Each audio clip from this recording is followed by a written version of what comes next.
арнаға тіркелеміз, лайк басамыз. Асау толқын 7-ші бөлім.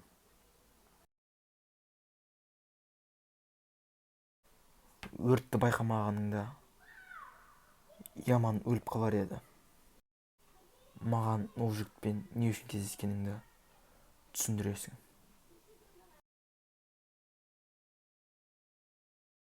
Қастық қой мынау, кәдімгі қастық. Қаншама уақыт, қаншама еңбек, қыруар ақша зая кетті. Қанға қамар көшенің иті келді де өртеп кетті.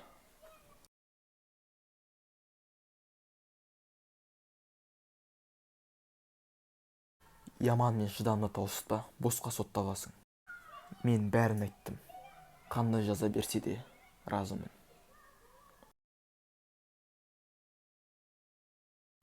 Асау толқын 7-ші бөлімнің соңы. Аударған Нор Продакшн.